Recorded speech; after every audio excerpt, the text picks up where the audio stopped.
Visayas at Mindanao. Hello na sa mga nakatutok dito sa DZME 1530 Radyo 1. Muli nyo kaming makakasama ni Coach John hanggang 9 p.m. Ayan, tara na, it's Monday kaya talagang kailangan umpisahan natin siya with high energy. Yan. Kanina pa ako high energy dun pa lang sa Pro Pinoy, diba?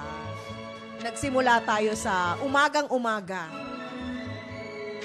Sabi ko nga parang naligo akong tulog. Mahirap palang maligong tulog. Kasama pa rin si Jericho Senko, Engineer Alex Fuentes, sa transmitter kompletos, Recados ang ating transmitter engineers natin, ang ating Arsenio Susvilla, Julius Precioso, Rafi Tan. Ayan, at syempre, sa ngalan ng ating station manager, Sir Ed Sarto, ang ating President Alan Pichay Orbistondo at ng Chairman Kong Butch Pichay, kami po ang magpapasaya ng inyong gabi ni Coach John. Good evening, Coach. Luzon, Visayas, Mindanao, Kamaring, Nueva Ecija Universe, mga ka-Diyosa. Magandang gabi po. Todits na. At syempre, ang aga ding nakatutok ng taga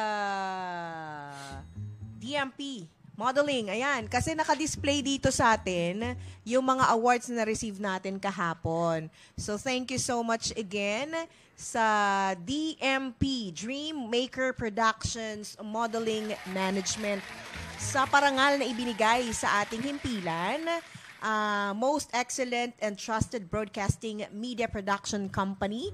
Yan po ay iginawad kahapon sa kanilang Grand Ball na ginanap dyan sa Manila.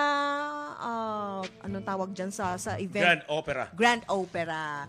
Dyan sa Manila Grand Opera. At syempre kami nagpapasalamat sa kanilang Chief Executive Producer na si MJ Murillo, kasama ang Chief Operating Officer naman and Marketing na si Mark Reyota. Ayan. Mark, thank you so much. Nakatutok siya sa atin. Thank you. At salamat sa lahat ng nag-organize ng event na yon. Talagang first time kong mag-attend kasi ng anong tawag doon sa runway na yon. Runway. At maraming nag-participate na mga galing na designers. So, congratulations sa napaka-successful na event ninyo. Thank you so much, Mark, Thank sa you, Mark. award na binigay mo kay Coach John. At si Coach, congratulations, isa siya sa mga performers doon. At tayo ay naging guest din. To my surprise din, akala ko kakanta lang si Coach, pero may award pala ang himpilan nating DZME. At ang nag-receive nun ay si Coach John. Ayan. So, thank you again sa DMP Modeling Modeling Management. Thank you.